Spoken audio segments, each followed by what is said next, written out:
pagi pemirsa, apa kabar Anda di pagi hari ini? Senang sekali saya Graciela Taime dapat menjumpai Anda dalam Berita Papua. Sejumlah berita menarik dan teraktual telah dirangkum tim redaksi kami. Berikut 3 berita utama hari ini.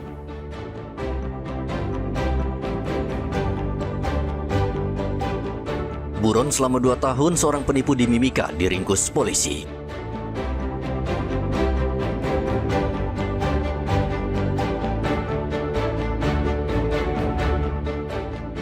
Gerebek pabrik miras oplosan di Merauke, seorang pemilik pabrik diringkus polisi.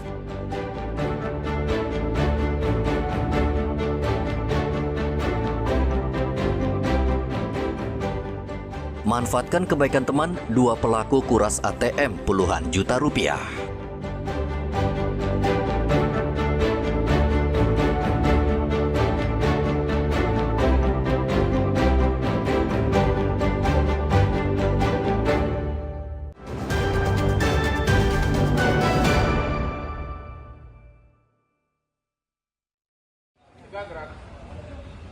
Polda Papua menggelar patroli gabungan skala besar dengan menyisir sejumlah titik rawan di kota Jayapura dan sekitarnya.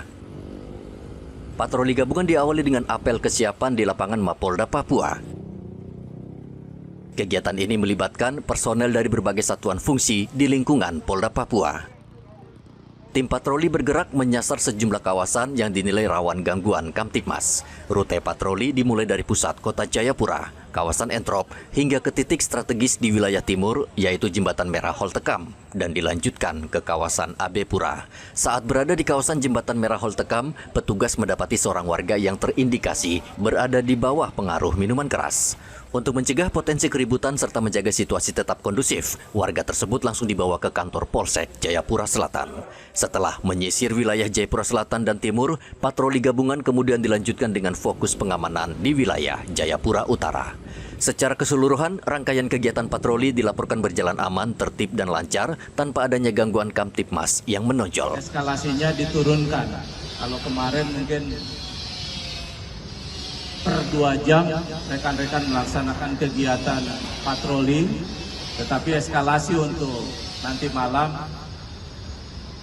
UKL 1 melaksanakan kegiatan patroli 1 kali, UKL 2 1 kali. Jelas ya? Nah, mungkin UKL 1 setar, nggak usah terlalu tempo juga. Setar jam-jam 21 lah, jam 9. No? Jam 9 silakan mobile. Polda Papua mengimbau masyarakat untuk turut berperan aktif sebagai mitra Polri dalam menjaga keamanan dan ketertiban di lingkungan masing-masing.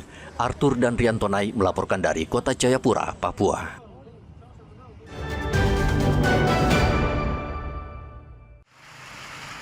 Dua orang pelaku diringkus polisi di kawasan Buti, Kabupaten Merauke pada hari Senin. Mereka diringkus setelah dilaporkan pemilik ATM yang uangnya dikuras.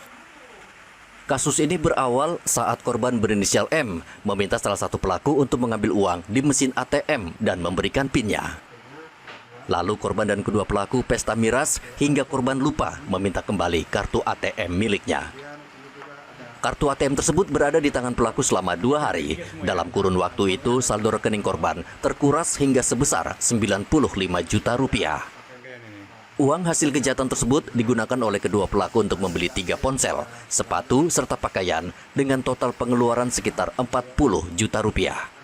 Ambil di beberapa tempat yang ada di wilayah ATM yang ada di seputaran kota Merauke, sehingga korban mengalami kerugian penarikan uang dari saldonya setelah korban sadar pada hari kedua menyadari bahwa kartu ATM ini setelah dicek dan di nomor rekening cetak rekening koran ternyata saldo si korban setelah berkurang sebanyak 95 juta.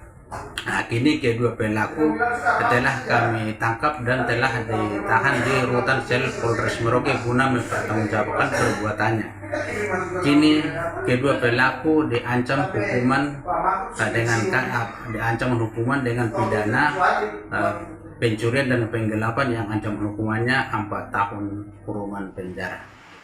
Saat ini kedua pelaku masih ditahan di sel Mapolsek Merauke Kota untuk menjalani proses hukum lebih lanjut. Muhammad Ridwan dan Riantonai melaporkan dari Merauke, Papua Selatan.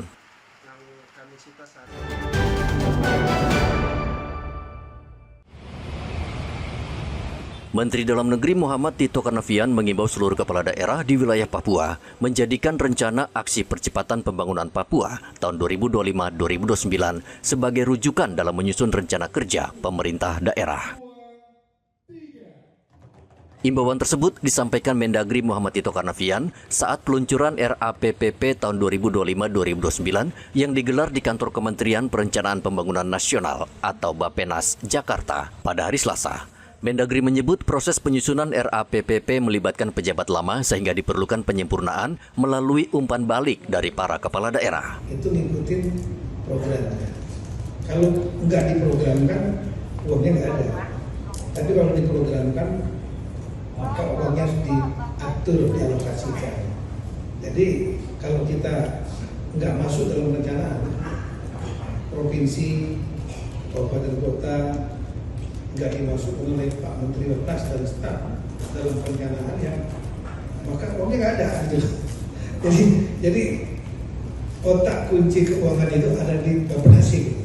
RAPPP 2025-2029 ini akan menjadi rujukan Komite Eksekutif Percepatan Pembangunan Otonomi Khusus Papua dalam mengawal pelaksanaan program di lapangan sesuai arahan Presiden. Rencana aksi ya, percepatan pembangunan di tanah Papua itu kan wujud implementasi daripada RIPP, Rencana Induk Pembangunan Percepatan Pembangunan di Tanah Papua yang sejak 2022 sampai dengan 2041.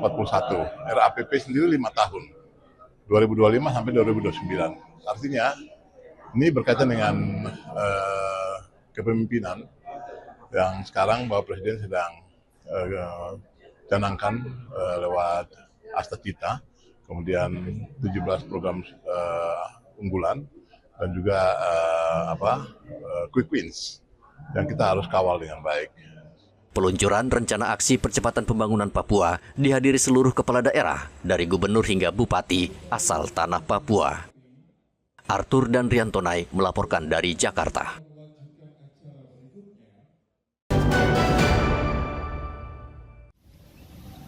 Kejaksaan Tinggi Papua sepanjang Januari hingga Desember 2025 berhasil menyelamatkan uang negara sebesar 47 miliar rupiah dari 13 perkara tindak pidana korupsi yang ditangani. Dari total 13 perkara tersebut, 9 perkara telah dilimpahkan ke pengadilan. Sejumlah perkara besar yang ditangani antara lain kasus Pekan Olahraga Nasional atau PON dengan kerugian negara mencapai 204 miliar rupiah. Selain itu, perkara Bank Papua dengan kerugian negara sebesar 120 miliar rupiah, perkara LPMP dengan kerugian 38 miliar rupiah, perkara pembangunan fasilitas aerosport Mimika dengan kerugian 31 miliar rupiah, serta perkara Bulog Wamena dengan kerugian negara sebesar 27 miliar rupiah. Dari seluruh perkara tersebut, total potensi kerugian negara diperkirakan mencapai kurang lebih 422 miliar rupiah. Dalam proses penyidikan, Kejati Papua juga telah melakukan penyitaan aset milik tersangka berupa rumah, kendaraan, serta belasan bidang tanah dengan nilai taksiran mencapai 114 miliar rupiah. Asisten Pidana Khusus Kejaksaan Tinggi Papua Nixon Mahuse menilai penyelamatan uang negara pada tahun 2025 mengalami peningkatan signifikan dibandingkan tahun 2024. Bahwa pada Kejaksaan Papua telah kita menerima laporan pengaduan, bidang pidana khusus telah menerima laporan pengaduan dugaan pidana korupsi sejumlah 27 laporan yang bersumber dari masyarakat, LSM, dari PPATK, dari Kejaksaan Agung. Dari 27 itu kami sudah tindak lanjuti di Kejaksaan Tinggi Papua dan diserahkan juga ke Kejaksaan Negeri lainnya. Pokoknya kejadiannya di Nabire, maka kita akan serahkan ke Nabire untuk ditindaklanjuti. Penyidikan bidang pidana khusus sejumlah 13 perkara ya. Penyidikan kita ada 13 perkara dan telah menyelesaikan atau melimpahkan ke pengadilan sejumlah 9 perkara. Dalam penanganan kasus-kasus tersebut, Kejati Papua telah menahan 13 orang tersangka yang saat ini dititipkan di Lapas Kelas 2A AB Pura dan Lapas Perempuan Kelas 3 Kerom. Kejati Papua menegaskan pengembalian kerugian negara tidak menghilangkan tindak pidana korupsi terhadap para tersangka. Hendra dan Riantonai melaporkan dari Kota Jayapura, Papua.